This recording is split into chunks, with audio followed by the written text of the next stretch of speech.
En 2001, ma femme et moi cherchions une garderie pour la cadette de nos enfants, Blanche, qui avait 2 ans et demi à l'époque.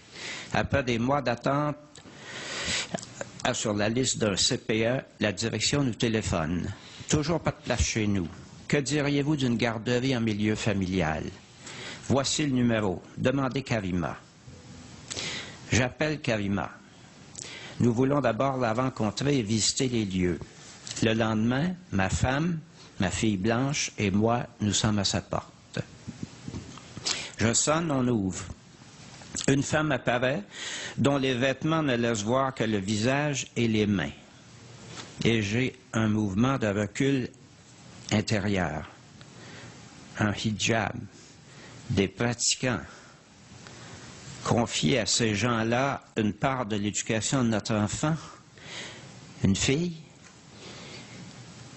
Je me pique d'être plutôt dépourvu de préjugés ethniques, mais là, mon seuil de tolérance est atteint. De l'islam, j'ai peu d'expérience. Or, la lecture de quelques sermons peu édifiants de l'ayatollah Khomeini, qui m'avait déjà stupéfié à une époque où, exilé à Paris, son islam progressiste était la coqueluche de la gauche intellectuelle européenne. Face à Karima, me reviennent aussi à l'esprit des rencontres pénibles avec des intégristes en Malaisie. J'en avais eu de plus heureuses avec d'autres musulmans malais, mais les mauvaises, même rares, laissent plus de traces. Karima nous invite à entrer. Soyons polis, entrons tant qu'à être venus. Après, il ne sera pas difficile de trouver un prétexte pour nous décider. 5 minutes ne se sont pas écoulées que mes préventions se sont ramollies. Tant on sent partout dans ce foyer l'amour des enfants, dans la décoration, les jouets, l'arrangement du jardin, le bonheur manifeste des petits eux-mêmes. Ma femme et moi rentrons à la maison en nous disant « essayons voir ». Les 18 mois qui suivent seront pour notre fille une merveilleuse période d'épanouissement social, aux côtés d'enfants de toutes origines, certains musulmans, d'autres pas. De notre côté, nous découvrons en Karima une femme d'un bel aplomb, lectrice d'ouvrages de psychologie enfantine, bien au fait des réalités du Québec et qui mène sa petite entreprise avec amour et rigueur, secondée, pas dirigée, secondée par son mari. En fin d'après-midi, les enfants se retrouvent autour d'elle au jardin pour l'heure du conte. Quand je viens chercher Blanche, il n'est pas toujours facile de l'arracher à ces moments de rêve. Nous rentrons à cette époque du Japon, pays très japonisant. La francisation de nos enfants est prioritaire. Nul ne peut mieux nous y aider que la Marocaine Karima. Un matin, j'invite Blanche à se chausser. « Viens mettre tes petits bas. »« C'est pas des bas, c'est des chaussettes. Karima l'a dit, » me corrige-t-elle.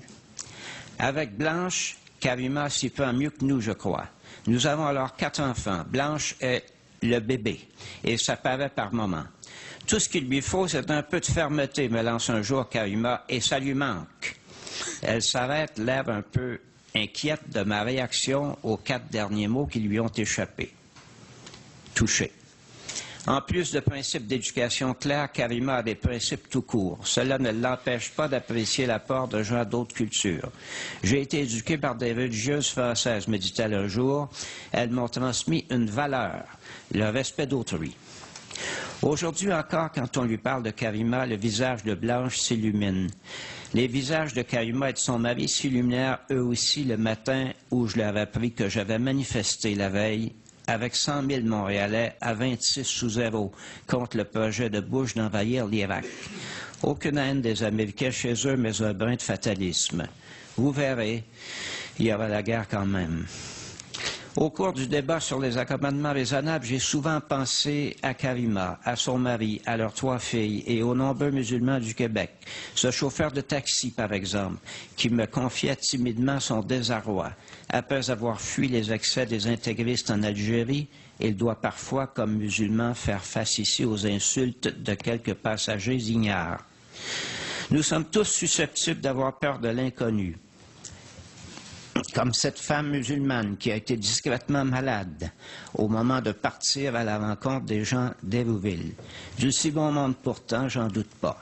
Ma femme et moi aussi, nous étions inquiets la première fois que Karima nous est apparue dans l'embrasure de sa porte. Le 11 septembre 2001 a eu son effet. Mais pensons-y bien, Et il y a 150 000 musulmans au Québec. S'ils étaient tous des poseurs de bombes ou des lapideurs de femmes adultères, si même 1 sur 1000 l'était, n'aurions-nous pas infiniment plus de problèmes que ce n'est le cas? Naturel donc est la peur de l'inconnu, mais trop naturel aussi la tentation de l'exploiter, sans penser aux conséquences, pour vendre de la copie, augmenter sa cote d'écoute, engranger un vote vite, comme on dit parfois de certains entrepreneurs qui veulent faire une pièce vite. On pensait que la liberté de croire comme celle de ne pas croire et de pratiquer ou pas, selon sa conscience, à condition de respecter aussi la liberté des autres, faisait partie des conquêtes de notre civilisation. Le principe est remis en cause à la fois par une majorité plus traditionnaliste qu'on ne le croyait, mue par la peur de l'inconnu, et par la frange intégriste des laïcistes, dont la prétention fait parfois sourire. Les religions sont la cause de toutes les guerres, écrit un lecteur de la presse. Vraiment. Staline, Hitler, Pol Pot étaient donc des grenouilles de bénitier. À la vérité, les responsables des guerres ne sont ni les croyants, ni les incroyants. Ce sont les intolérants.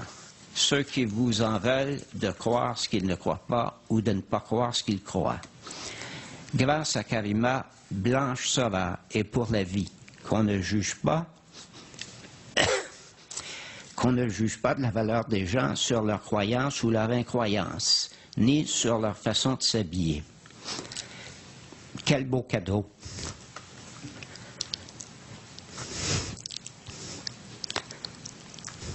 Quel beau cadeau que cette rencontre avec Karima.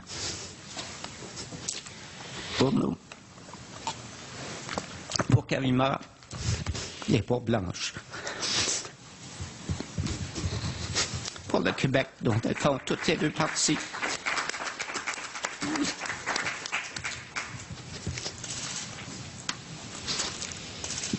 Et pour notre planète toujours plus petite. Merci. Merci, M. Dorion. Je crois que c'est un cadeau pour Karima et pour nous aussi. Je crois que c'est un témoignage qui vaut bien des arguments, bien des questions-réponses. Nous vous avons dit que vous aviez une demi-heure, que vous pouviez en user comme vous vouliez, et même au dépend de la période qu'on aurait voulu utiliser pour les questions-réponses, mais je crois que personne ne le regrettera. Personne ne se sera souvenu des questions que je vous aurais posées. Le témoignage que vous avez lu répond à toutes celles qu'on peut se poser.